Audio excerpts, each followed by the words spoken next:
Alors, chers collègues, j'espère que vous pouvez nous entendre à distance. Pour ceux qui sont en présentiel, je n'en doute pas. Je vous remercie encore d'être venus nombreux et chaleureux pour ce séminaire d'humanitaire qui, comme son nom l'indique, cherche à relier nos humanités. Et nos humanités sont vastes, car nous avons la très grande chance, le très grand honneur aujourd'hui de pouvoir recevoir pour cette conférence inaugurale le professeur Bernard Serviglini, qui est professeur émérite de Paris, ancien recteur et vice-président de la Fondation des Alliances françaises, et qui est également membre de l'Académie royale de Belgique. Vous voyez, l'humanité s'étend déjà à une partie de l'Europe, mais je pense que notre représentativité ici nous emmène également sur la terre entière. Donc restons avec humanitaire et écoutons monsieur le recteur et monsieur le professeur. Merci. Merci beaucoup. Mes chers collègues, je voudrais dire l'honneur que je ressens d'être invité par vous dans ce séminaire dont j'ai entendu la nature et qui me convient parfaitement. Nous sommes en phase dans cette magnifique maison d'Espagne, dans cette admirable cité universitaire internationale, et au passage, je salue la mémoire de André Honorat. Je prononce à l'occitane comme il le faisait lui-même, qui a été un homme politique dont il faut saluer vraiment la mémoire. Merci beaucoup, c'est un honneur pour moi. Et c'est un plaisir d'être invité par Corinne Mancé-Caster, vraiment un plaisir. Et je tiens à la remercier et lui dire mon amitié et mon estime. Non seulement c'est une professeure de linguistique qui rend honneur à la discipline, et nous sommes de la même tribu, c'est une figure de ma tribu, mais peut-être vous ne le savez pas, elle a été une exceptionnelle présidente d'université. Visionnaire, responsable, courageuse, très courageuse. Et il en fallait du courage. Et j'étais de ceux qui la soutenaient et qui parfois ont tremblé pour elle. N'est-ce pas, Corinne? Corinne est à l'honneur de l'enseignement supérieur français. Je la remercie de m'avoir invité, de m'avoir donné l'occasion de lui dire mon estime. Et par suite, mon sentiment de complète imposture aujourd'hui. Elle me l'avait dit pourtant, hein, mais je suis un imposteur. Certes, pendant 15 ans, j'ai donné un cours d'agrégation ouvert au capétiatif. Et dans les épreuves étaient proches, je parlerai de l'agrégation, mais cela vaut en partie pour le CAPES. Certes, pendant 2 sessions, j'ai corrigé une épreuve écrite au concours de l'agrégation, mais mes cheveux blancs le montrent, c'était il y a longtemps, et j'ignore tout de l'état actuel des concours de recrutement. Cette seule réflexion m'inviterait à prendre la fuite sous vos colibets. En outre, il s'agissait de l'agrégation de lettres modernes, et je suis dans un univers ici de Hispanidad. Or, je vais parler du français. Et en fait, en plus, et là, je m'apprête vraiment à fuir, je préparais et corrigeais, donc, corrigeais I passé simple, l'épreuve d'ancien français, épreuve technique s'il en fut, et sans doute peu représentative des actuelles discussions. Bien. Cela dit, mon impertinence ne sera peut-être pas totalement impertinente pour vos réflexions au sein de ce séminaire. Vous m'avez, Corinne, vous-même, Corinne, vous m'avez amené à réfléchir à l'agrégation, à ce cours que nous avons passé, que nous avons préparé comme étudiants et puis ensuite comme enseignants. Et à mes yeux, l'agrégation montre, et Madame la Présidente, vous l'avez déjà énoncé, montre l'inanité de cette opposition qui est devenue une tarte à la crème des articles de journaux entre le savoir et la pédagogie, entre les savants et les pédagogistes, disons, entre le Collège de France et Philippe Mérieux. Qu'est-ce que l'agrégation? Au fond, on peut, au début d'un séminaire, s'en donner une vision très générale. C'est un concours, bien sûr, et qui répond à 3 types de besoins très différents et qu'il faut articuler. Tout d'abord, concrètement, un besoin de recrutement. Vous l'avez dit, Madame la Présidente, c'est un concours de recrutement. C'est clair, l'éducation nationale est un patron qui recrute. Et disons-le le plus simplement du monde, c'est un concours pour recruter des enseignants du secondaire. Reprenez l'histoire de l'agrégation, la création de l'agrégation au niveau de la licence pour recruter des professeurs dans les collèges royaux. C'est donc un patron qui embauche. Et d'ailleurs, on le voit très, très bien, le nombre de postes mis au concours chaque année dépend des crédits du ministère de l'Éducation nationale, crédits votés par la représentation nationale, bien, et des besoins, étant donné le nombre des élèves. Donc tout ça fait un calcul et qui a peu de choses à voir avec l'ancien français, la langue espagnole dans le monde. C'est tout simple. Il faut des profs dans les salles devant les élèves. J'en ai fait l'expérience, si vous me permettez. Il y a plus de 30 ans maintenant, j'ai eu la chance d'être un peu jeune, directeur de l'enseignement primaire. À l'époque où il y avait encore des écoles normales d'instituteurs, une par département, parfois deux, bien que je jumelasse à marche forcée l'école normale d'instituteurs de filles et de garçons. On était quand même en 87, il fallait être un peu moderne. Eh bien, j'avais la haute main sur les concours de recrutement des écoles normales d'instituteurs. Et avec mon adjoint, nous regardions la natalité des départements les uns après les autres. Avec les inspecteurs d'académie, c'était les patrons qui recrutaient. Et donc, nous regardions d'une part la natalité, d'autre part l'évolution démographique des départements. C'était à l'époque des boat people. Et donc, des Vietnamiens arrivaient en bateau entier à côté de Lyon dans l'Isère, à côté de Paris en Seine-et-Marne. 20 enfants, c'était une classe, un poste d'instit. Et donc, il nous fallait calculer 4 ans à l'avance les besoins, parce que 4 ans, c'est la formation. 6 ans après, les instits que nous avions prévus étaient dans les classes. Il fallait donc 6 ans avant calculer la natalité, la courbe démographique, regarder aussi ce qui se passait dans l'océan Pacifique, les bateaux, ainsi de suite, pour que, en Isère, 6 ans plus tard, le gamin au CP ait son instit. Et nous ne faisions pas de théorie du tout. Il fallait recruter. Et l'inspecteur d'académie de l'Isère m'appelait en me disant « Monsieur le directeur, j'ai besoin, dans 6 ans, il faudra que j'ai 20 postes et que les 20 postes soient formés. » D'accord ? Et d'ailleurs, ces concours sont organisés, gérés par l'inspection générale en fonction des crédits, ainsi de suite. Tout ça, c'est une mécanique, c'est du recrutement que l'on connaît dans les entreprises, dans les grandes institutions. Il ne faut pas se le cacher, on est là-dedans. Bien, et c'est fondamental. Mais le deuxième besoin, c'est le savoir.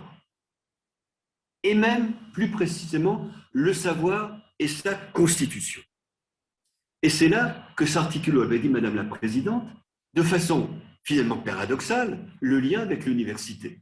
Il faut s'interroger sur le lien de l'agrégation et de l'université. Au départ, il n'est pas évident. Quand l'agrégation se crée, elle se crée hors des liens avec l'université. D'ailleurs, à l'époque, il n'y a pas d'université.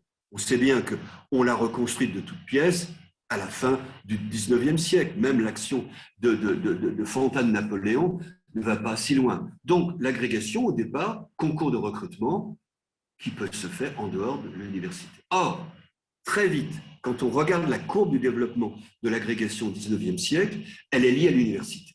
Et elle est même un fleuron de l'université. L'autre jour, un de mes amis m'a dit « Ah non, je ne peux pas venir à La Réunion parce que je donne mon cours d'agrégation à la Sorbonne. » Et j'entendais le double N de Sorbonne, tout de même, un cours d'agrégation. Alors, pour certains, c'est une tâche, pour d'autres, c'est un honneur de donner le grand cours d'agrégation sur les auteurs au programme, et on en fait des livres. Il y a toute une bibliographie qui résulte du grand cours d'agrég, ainsi de suite. Et donc, il faut briller, c'est un cours admirable. On est très, très loin du recrutement du prof qui va aller ensuite. Donc, d'une part, l'université s'en est saisie très vite, et j'y reviendrai. C'est important, et c'est constitutif. D'autre part, les épreuves sont fondées sur des savoirs spécifiques positifs qu'il faut maîtriser. Madame la Présidente, vous l'avez dit, la préparation est d'un très très haut niveau. Nos candidats doivent maîtriser des savoirs. Et d'ailleurs, ces savoirs sont parfois fort éloignés des futurs besoins de classe. Et souvent, nous les enseignons sans tenir compte des besoins de classe. J'ai préparé l'épreuve d'ancien français pendant 15 ans sans m'intéresser du tout à ce que mes agrégatifs allaient en faire. Qu'allaient-ils en faire? Un peu d'ancien français en classe de troisième, pour autant qu'un agrégé enseigne en classe de troisième. C'est-à-dire que, pardonnez-moi de revenir à la seule chose que je sache à peu près, c'est-à-dire l'enseignement de l'ancien français, on voit bien que l'épreuve d'ancien français à l'agrégation, c'est la même au CAPES, est très technique, très scientifique, c'est un hommage rendu à la linguistique du 19e siècle. C'est clair, toujours aujourd'hui. C'est principalement, je ne veux pas être trop long, mais de la phonétique historique. Quand on regarde l'épreuve, les rapports d'agrégation, je les lisais tous les ans, forcément, c'était ma lecture. Quand on prépare l'agrég, on lit les rapports, vous le faites aussi, bien sûr, ce que nos chers collègues ont pensé de l'épreuve. C'était de la phonétique historique, massivement. Ensuite, la morphologie, question de morphologie, c'était de la phonétique historique. Qu'est-ce qui restait? De la syntaxe. 10 questions au total, je les préparais dans l'année et mes agrégatifs étaient prêts. Et puis, de la sémantique, 50 mots, toujours les mêmes qui revenaient depuis un siècle. J'avais lu à peu près 50 ans de rapports d'agrég, et avec ça, j'avais tous mes mots, toutes mes questions de syntaxe. Les agrégatifs se pressaient à mon cours, ils avaient tous des bonnes notes. Non pas, c'est pas lié à mon génie, mais au fait que j'avais dépouillé massivement les rapports d'agrég. En revanche, la phonétique historique, on en faisait beaucoup, énormément. Pourquoi? Parce que la phonétique historique, c'est le cœur, le fondement de la linguistique au XIXe siècle. Je parle devant mes collègues linguistes. La linguistique s'est fondée comme science au XIXe siècle, en même temps que l'agrégation de grammaire et de lettres s'ouvrait à l'ancien français, à une époque où on a calculé le rapport des langues entre elles, en particulier dans le domaine indo-européen et plus spécifiquement dans le domaine des langues romanes, grâce à la phonétique historique. C'est la scientifisation de la linguistique. C'est clair, c'est massif, c'est admirable, bien sûr, c'est admirable. Grâce à la phonétique, on peut calculer les rapports, mettons, par exemple, entre le français, l'espagnol, le portugais, le catalan et l'italien, mais il y a eu là entrée massive dans le concours au XIXe siècle de la science. Et l'agrégation a montré le triomphe de la linguistique. C'est-à-dire que l'agrégation est pour moi une validation, une légitimation de savoir. L'agrégation permet de constituer une discipline. Qu'est-ce qu'une discipline? C'est un ensemble d'institutions. Prenons le médiévisme. Il y a quelques médiévistes ici, je crois. Hein. Quand on regarde la façon dont le médiévisme s'est constitué au XIXe siècle, d'abord, c'est un intérêt romantique pour les ruines, les textes anciens. On va lire des manuscrits. Francisque Michel demande une bourse à Guizot, va se promener à Oxford, et à Oxford découvre quoi? La chanson de Roland. Quelle époque? Et après, il l'édite. Pas trop bien, mais il l'édite. Donc, on voit comment se met en place une discipline, peu à peu, édition de textes, philologie, et comment elle se crée. Création de revues. Une discipline doit avoir une revue. La Romagna. Zeitschrift für romanische Philologie en Allemagne, ainsi de suite. Après, des chaires. Et hop, une chaire d'histoire de la langue. Bruno, Sorbonne. Des chaires d'ancien français, latéralement, parce que le savoir neuf à l'université est toujours conflictuel. Donc, je crois que c'est à Dijon qu'on a enseigné pour la première fois l'ancien français. Donc, chaire, revue, congrès, et puis surtout ce qui est décisif, agrégation. Le jour où il y a une épreuve d'ancien français à l'agrégation de grammaire, c'est gagné. C'est gagné parce qu'on forme des professeurs, parce qu'ensuite, ces profs, il faut bien qu'ils enseignent, qu'ils ont appris. Donc, c'est ensuite que l'on décide que l'ancien français sera enseigné en troisième. Et comme on l'enseigne en troisième, que fait-on? Eh bien, les médiévistes publient des éditions du roman de Renard pour les élèves. Et on a le roman de Renard pour classe de troisième. Et tout se met en place. la science, la vulgarisation, la pédagogie, ainsi de suite. Tout a été joué par l'arrivée de l'ancien français à l'agrégation. Alors, je me suis un peu excité parce que c'est ma discipline, et j'aime bien son histoire, mais c'est quand même tout à fait intéressant de voir comment l'agrégation est venue valider, légitimer une science qui s'était formée en quelques générations de façon un peu pratique. C'est-à-dire qu'une discipline, et dans discipline, on entend discipulus, dans une discipline se définit notamment par l'existence d'une agrégation. Et là, ce qui permet de revoir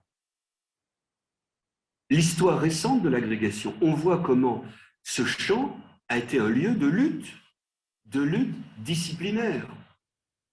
Les exemples en sont nombreux. Regardez,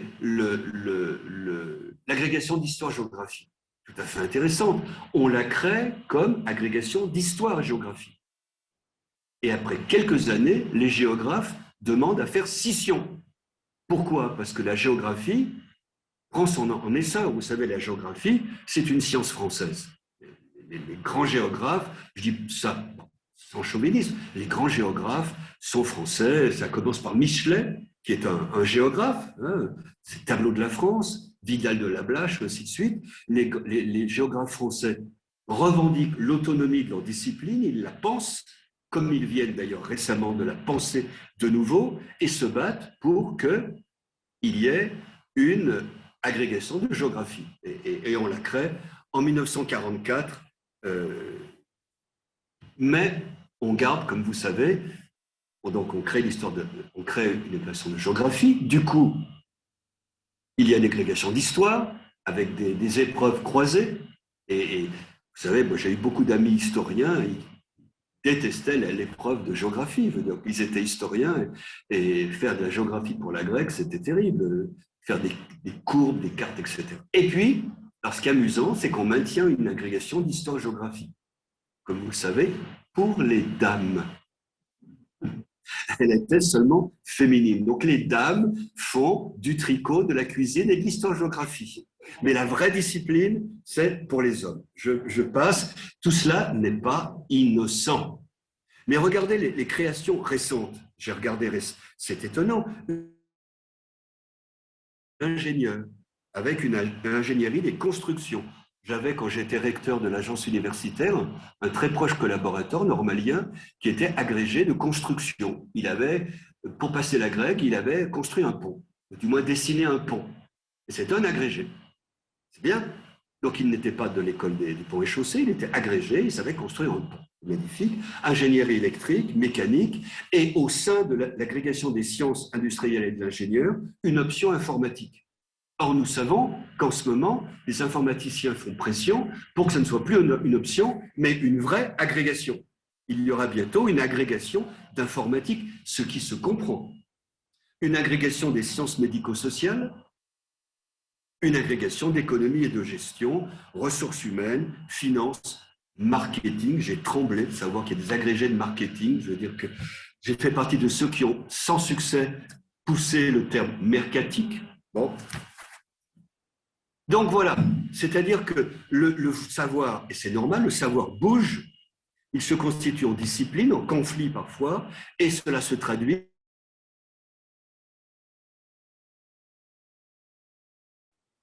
Il pourrait y avoir une agrégation un jour de cuisine, par exemple. On enseigne, il y a la gastronomie de cuisine, on enseigne la cuisine de très haut niveau, ça serait une très bonne chose. Mais là, on touche au troisième besoin, et c'est la politique. Ce qui fait que ça complique les choses. Parce qu'on a bien vu l'agrégation, les liens entre le savoir entre la pédagogie et l'université, mais le troisième, c'est la politique. C'est-à-dire que l'agrégation, quand on en regarde l'histoire, résulte aussi de besoins politiques, de nécessité, et je prends politique au sens tout à fait noble. Par exemple, la diplomatie. Il est bien connu que notre président de la République, notre présidente un jour, j'espère, rencontrant son homologue du pays X, va mettre dans son bagage la future création d'une agrégation de la langue du pays X.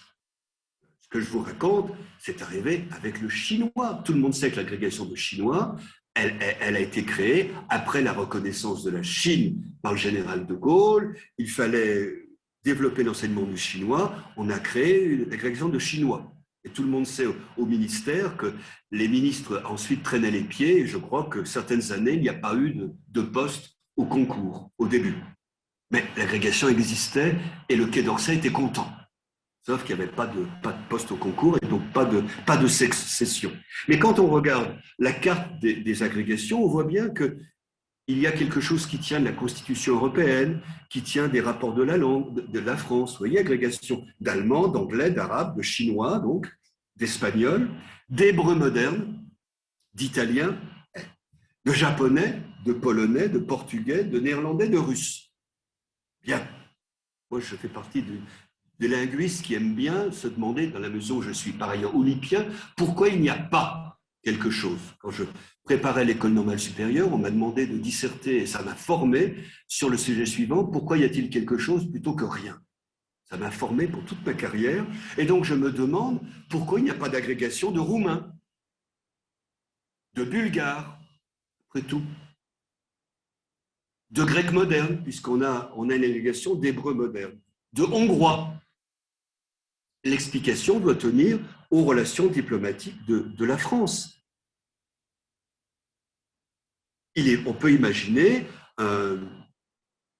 avec un président hongrois plus favorable à l'Europe, rentrant en Europe et disant « Nous allons développer l'enseignement du français en Hongrie, il est fort bon, je le connais bien, mais faites quelque chose pour nous. » Et le président dira « On va créer une agrégation de Hongrois. » Après tout, pourquoi pas, hein, le hongrois, le finnois, l'estonien, il y a de quoi faire des choses très intéressantes et d'avoir un jury de hongrois. Vous savez, un vieux normalien m'a raconté qu'il a fait partie, il a été un des premiers agrégés de Russes. Et il me disait la difficulté de constituer un jury d'agrégation de Russes il y a de nombreuses années. Hein. Donc, un jury d'agrégation de hongrois ne me semble pas impensable, mais ça serait pour des raisons diplomatiques ou des raisons politiques. Je ne veux pas être trop long, mais il y a une agrégation des langues de France. Le terme me plaît, je l'ai fait circuler, une agrégation de langues de France, avec des options qui sont le breton, l'occitan, le basque, le catalan, le créole, une des langues les plus parlées dans notre pays, le tahitien et le corse. En Corse, option d'une agrégation de langues de France, et non pas de l'agrégation d'italien. C'est intéressant. Au plan de la science, mes chers collègues, le corse est un dialecte de l'italien. Corse du Nord, c'est du génois. Mais, pour des raisons que vous comprenez bien, le corse n'est pas une option de l'agrégation d'italien, mais des langues de France. Et on pourrait imaginer d'autres langues de France donnant lieu à des agrégations à la suite de pressions, de discussions. Tout cela, d'ailleurs, est estimable, mais il faut bien voir que le champ bouge pour des raisons liées au savoir, pour des raisons liées aux pressions. Tiens, j'ai noté, j'ai oublié de vous dire, par exemple, une agrégation de suédois, option danois, ou une agrégation, ça sera encore plus drôle et plus olympien, de tchèque, option slovaque, puisque c'est la même langue. Bon. Sauf pour les Tchèques et les Slovaques. Et donc, et là je vais sans doute devoir prendre la porte, pourquoi, mes chers collègues, ne pas une agrégation de langue romane? Bon, vous êtes hispaniste, donc bien sûr, je ne veux pas nuire à votre agrégation, mais après tout, il existe une agrégation de langue de France, avec peut-être un enseignement général sur la question des langues minoritaires en France, pourquoi pas une agrégation de langue romane avec des options et surtout un tronc commun. J'imagine, en tant que linguiste, un cours sur la morphologie du verbe dans les langues romanes, qui prendrait à la fois l'espagnol, le roumain, l'italien, le catalan. Ça serait admirable. Et former des jeunes gens à enseigner. Alors je sais que quand on passe l'agrégation d'espagnol, on fait du portugais, je crois, hein, mais leur faire aussi un peu d'italien, un peu de roumain, et leur enseigner la façon dont tout ça marche ensemble. Vu depuis le japonais, vous savez, les langues romanes, ça se ressemble beaucoup. Beaucoup, beaucoup, beaucoup, beaucoup. Donc, maintenant je vous pose la question, que voulez-vous prouver, constituer, valider avec l'agrégation d'espagnol? Voilà, c'est-à-dire, est-ce que vous fondez un champ et de façon conflictuelle, avec quoi? c'est-à-dire l'espagnol comme langue mondiale, plus polynormée, ainsi de suite. C'est ça que vous voulez montrer, auquel cas, c'est ça qu'il faut afficher, ainsi de suite. Alors, vous allez me répondre, et vous, que voudriez-vous prouver avec une agrégation de rêve? Alors, j'arrive à la fin de mon exposé, je ne veux pas être trop long, hein, ça va? Bien sûr. Qu'aimerais-je prouver dans un monde qui est devant nous et qui est libre d'accès? Eh bien, moi, je voudrais prouver avec mon agrégation que le français est une langue mondiale. Je voudrais une agrégation de francophonie. C'est-à-dire que ce qui m'intéresse dans la langue française au soir de ma carrière, c'est que le français est une langue mondiale, une langue de diversité et d'unité. Unité par la syntaxe, diversité par le lexique et l'accent et la phonétique. Et c'est ça. Ce qui me plaît, c'est qu'on parle français au Sénégal, à Bruxelles, à Montréal, quai de Conti. Et donc une agrégation qui tienne tout ça. Et donc vous voyez, qu'il y a un programme d'écrivains venant de toute la francophonie, et non pas de mon discipline, un auteur du Moyen-Âge de France, mais des auteurs de toute la francophonie, une thématique trans-francophone pour la dissertation, et dans la langue, un enseignement qui met en valeur la diversité, l'unité, la richesse, de la phonétique appliquée, cette fois-ci non pas pour elle-même, mais pour qu'on comprenne les accents. La phonétique historique permet de comprendre l'accent québécois. C'est le français du XVIIe siècle, c'est le français des paysans de Molière. C'est-à-dire que on pourrait avoir une agrégation de francophonie qui s'inscrive dans un mouvement que je vois depuis quelques années pour constituer la francophonie comme champ universitaire. Exactement comme les études médiévales il y a au début du XIXe siècle. On voit apparaître latéralement des chaires d'études francophones, d'abord aux États-Unis. J'ai été titulaire d'une chaire, j'ai succédé en Louisiane à Édouard Glissant sur une chaire d'études francophones. Puis en France, à la Sorbonne, il y a une chaire d'études francophones, mais elle est un petit peu latérale, vous voyez, des chaires, des revues, des chaires pluridisciplinaires. Le Collège de France vient de créer avec l'Académie royale de Belgique et l'Université de Bruxelles une chaire d'études francophones, des revues, des outils. On vient de sortir, j'en préside le conseil scientifique, un dictionnaire des francophones, un outil numérique qui donne accès à 500 000 mots de toute la francophonie, qui permet de contribuer. Donc on voit comment, devant nous, la discipline se met en place. Des chaires, des revues, des outils, des manuels, d'une façon très moderne. On peut dire qu'après tout, elle pourrait donner lieu à une agrégation, former des jeunes professeurs ouverts à la mondialité du français, à sa diversité. Et du coup, on pourrait avoir un enseignement tout à fait intéressant, montrant que le français, d'une part, une langue comme les autres langues, évolue par lui-même, mais aussi avec une grande part d'institution, ce qu'on n'a jamais fait à l'agrégation, histoire de la norme. Un jeune, une jeune agrégée doit avoir entendu parler de la constitution de la norme au XVIIe siècle, de Vaugelas, de Bouhours, du rôle des grammairiens. Une histoire de l'orthographe, la phonétique historique ne doit plus être enseignée pour elle-même, mais pour montrer la diversité et aussi pour expliquer l'orthographe du français. Comment j'ai passé l'agrégation sans qu'on me parle de l'orthographe que j'étais censé enseigner? Et Dieu sait que l'histoire de la langue permet de comprendre bien des choses. Et aussi en montrant que la diversité est au cœur du français. La question du purisme, de la diversité, rejoindre une société mondiale, l'opposition de l'oral et l'écrit, tout ça, ce sont des concepts de la linguistique française actuelle. La langue française orale et écrite. Je prépare pour Le Monde un grand compte-rendu d'une grammaire admirable qui vient de paraître en 2 volumes chez Actes Sud, Imprimerie nationale, 2600 pages, la grande grammaire du français. Et elle est articulée sur l'opposition neuve, riche, féconde, entre l'oral et l'écrit en français. Il y a là quasiment 2 systèmes, ou du moins un système double. Et c'est ça qu'il faut enseigner. D'autant plus que les agrégatifs vont enseigner à des jeunes dont la parole est de plus en plus libre.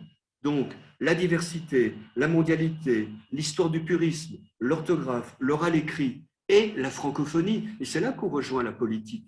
La France a joué un rôle moteur dans la francophonie. Premier sommet mondial, premier ministère consacré à la francophonie, des sièges attribués à l'organisation internationale, ainsi de suite. Elle pourrait continuer en disant, ben nous formons nos agrégés, non plus aux Français de France, aux franco-français, mais aux Français mondial.